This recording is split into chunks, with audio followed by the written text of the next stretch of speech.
Bé, jo us voldria parlar de Verdaguer avui des d'aquest confinament i des del meu poble, des de casa meva, des de Can Canal, a Cabrera de Mar, al Maresme, i emmarcada amb aquesta paret de pedra, que una mica també vol ser un homenatge en aquesta Folgueroles, vila natal de Verdaguer, on jo també hi vaig viure una temporada, i que era un poble de picapedrers. I que, a més, recollint doncs, les paraules de Palau i Fabra, Verdaguer el que fa amb la llengua catalana és el que fa un picapedrer amb un tros de pedra amorf. És a dir, pica i repica fins que d'allà en treu una peça que és vàlida doncs, per construir una paret o una casa o el que sigui. I per tant Verdaguer és el que fa amb la nostra llengua. Això crec que és una visió molt encertada i d'altra banda molt poètica, no? sobre la gran feinada i la gran tasca que fa Verdaguer. Què explicar de Verdaguer? A mi el Verdaguer que m'emociona, el Verdaguer que m'agrada és el Verdaguer de la terra, el Verdaguer lligat a la plana, aquell que viatja arreu del món però que sempre parteix del seu nucli, del seu punt de sortida. No? Ell explicava doncs, que aquella plana de Vic voltada de muntanyes, quan ell era petit, pensava que allò eren els termes de la terra, no? Hem de pensar en com eren els desplaçaments en aquella època i per tant, que tots els camins es feien a peu o amb tartana. Per tant, doncs, les comunicacions no eren el que són ara. I, evidentment, doncs, aquestes muntanyes que voltaven la plana i que ell creia que eren els termes de la terra, en el moment en què s'hi enfila i veu que a l'altra banda el món continua, és una manera molt poètica, no? Doncs, de dir que allò no són els termes de la terra, sinó les vores de son niu. Aquest niu que és Folgueroles i que és doncs, la plana de Vic per extensió. A mi anar a viure a Folgueroles i topar-me amb aquest Verdaguer que ja m'havia impactat de joveneta, vaig tenir la sort de poder-lo estudiar a l'escola i algun dels seus textos, com l'Alzina del Passeig de Gràcia, va ser una prosa doncs, que em va impactar enormement, no? Aquesta persona doncs, que interroga amb una alzina, no? I que la personalitza i que li diu què hi fas tu plantada al mig de la ciutat, no? Buscarola com ets, no? Aquí que t'han de regar amb l'aigua d'una manguera quan tu la teva aigua és el temporal que trona, udola i llampega baixant del Pirineu. A mi aquest Verdaguer de la natura, de la terra, és el Verdaguer que m'agrada i és el Verdaguer que trobo que és el gran Verdaguer. No? A vegades ens perdem en un Verdaguer o focalitzem molt la figura de Verdaguer en els seus últims anys, en aquests anys de conflicte, en aquests anys de crisi, no? On ell ha estat doncs, erigit com a poeta de Catalunya i després és acusat de boig i d'haver perdut la raó i el seny i d'estafador i vulgueu aclarir. Per mi això són uns anys foscos i complicats, sobretot per ell, que ho va patir doncs, de primera pell, però són una part insignificant del que és Verdaguer. No? Sí que ens deixen una sèrie d'articles com en defensa pròpia o ens deixen poesies com Flors del Calvari, no? O hi ha tot un seguit d'obra fruit de tot aquest conflicte, no? Però a mi el Verdaguer que se m'emporta i que m'enlaira realment és el Verdaguer de la terra, de la pàtria. No? Aquest Verdaguer que ens torna allò que estava ja mig difós i mig perdut i a punt de diluir-se en la immensitat. Això ho fa sobretot posant-se com a fita escriure un poema de la dimensió que són gairebé 3.000 versos, la majoria d'ells alexandrins, com és l'Atlàntida.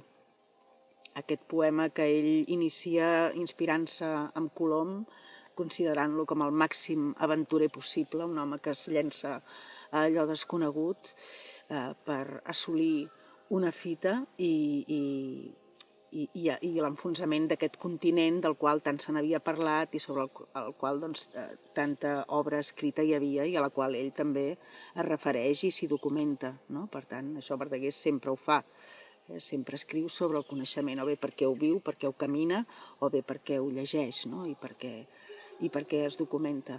Doncs a mi és aquest el Verdaguer que voldria que tots tinguéssim al cap, no? El Verdaguer de l'Atlàntida, el Verdaguer de Canigó, on te canta també tota aquesta muntanya màgica i sagrada, no? Que està plena de minerals i de força, i de fades i de llegendes, no? Aquest Verdaguer d'aires del Montseny, no?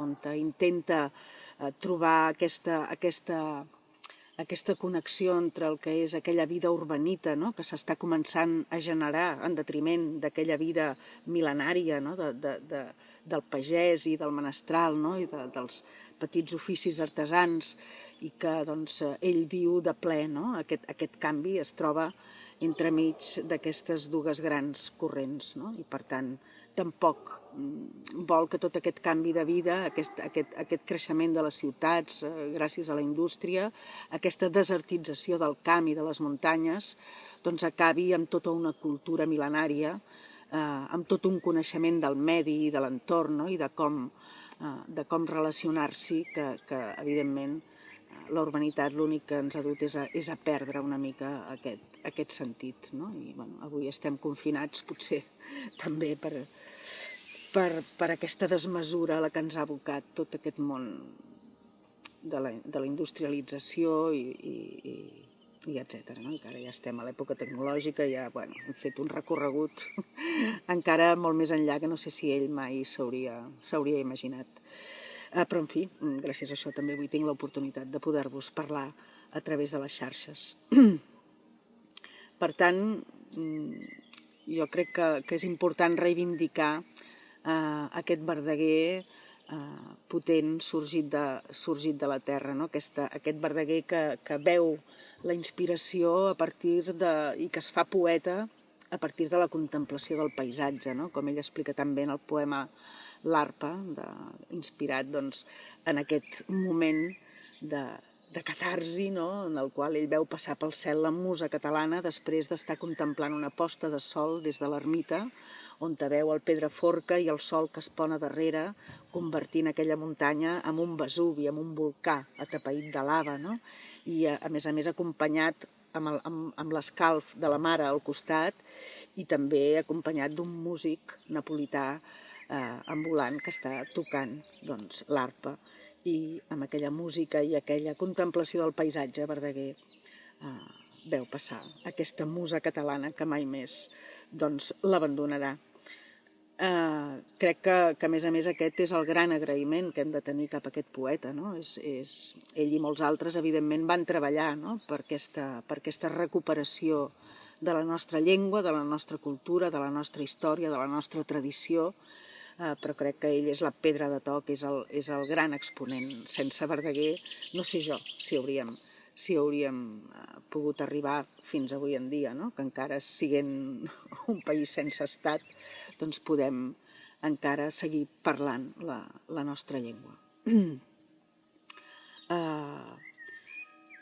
Doncs aquest és el Verdaguer que m'agradaria que us quedés al cap, no? És aquest Verdaguer que fins i tot quan escriu l'Atlàntida, que li provoca una mica aquestes ganes escriure sobre aquestes catàstrofes naturals, aquesta poderosa força de la naturalesa, no? Arran d'uns aiguats que hi ha hagut a Vic l'any 1863, i ell això el colpeja en gran manera, i més la lectura dels clàssics, no? Amb les epopeies gregues que travessen aquest mar immens, no? I que sempre el mar és el protagonista, aquest mar que ell no coneix, no? En aquesta plana de Vic on viu, i que el fet d'anar a Barcelona i d'entrar a treballar a la companyia del Marquès de Comilles doncs li dona l'oportunitat de creuar aquest element tan mitificat i tan narrat com és el mar. Evidentment té aquell poema preciós també, quan està al mig del mar navegant, i recorda al maig la seva estimada plana de Vic, no? Amb aquell esclat primaveral que té la plana al mes de maig, no? I diu aquells versos tan bonics de niuada de calàndries, poetes de ma terra, jo enyoro vostres càntics d'amor dintre la mar. Avui que el maig aboca ses flors pel pla i la serra, qui us sentís a l'hora de l'alba refilar? És bonica aquesta manera, no? d'expressar aquest esclat de la primavera, aquest enyor del país, de la terra que ell ha trepitjat, aquesta terra que fins i tot el du a comparar quan va a Rússia i veu el país mulladís i fangós, acudir-se-li que si un escloper dels nostres Pirineus hi anés a plantar botiga, aquella gent que anaven descalços, es faria la barba d'or. Aquestes petites observacions, aquest partir sempre d'aquest niu, d'aquest nucli i comparar tot el que veu sempre des d'aquesta perspectiva. Per tant, us recomano això, que llegiu Canigó, l'Atlàntida, Aires del Montseny, Pàtria. Per mi és el Verdaguer potent i el Verdaguer fantàstic.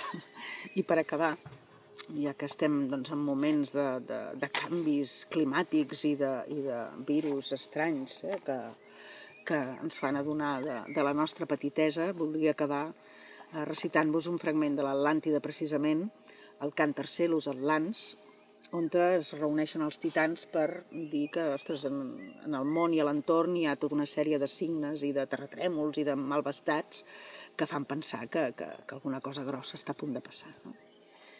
I diu així: Titans, quelcom de tema espera amb por la terra que no podrem tal volta contar a nostres fills. A part que avui la torre de nostre orgull s'aterra i sota els peus trontolla l'humón d'on som pubills. Los núvols en figura d'espectres nos ho diuen, ho criden les tempestes amb xiscles i gemecs, estels amb cavallera de foc pel cel ho escriuen, entrellaçant-la amb lletres d'espurnes i llampecs. L'ocel veig en ferèstegues bromades arrugar-se, mostrant-se com entre ales de corbs, a claps, a claps. La terra veig glatint-nos a nostres peus badar-se i caure'ns la corona poc testa en nostres caps. A mitges badallar-se les flors s'emmostaeixen, passant les ocellades abans de la tardor, s'adolen com d'un càstig fugint que no es mereixen i al veure'ls, qui seguir-les no pot, esclata en plor. Sols, junt amb la xiveca, la gralla alegre es mostra. Diuen que els rius se'n tornen enrere i que un infant, al veure d'aquest dia la llum en terra nostra, ha reculat el ventre de por esgaripant.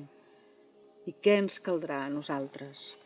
Seguir la riarada o contra el fat empènyer la barca a vela i rem? Dels massa crèduls riure'ns o fer amb ells llaçada? Titans de cor de roure, digueu-me, què farem?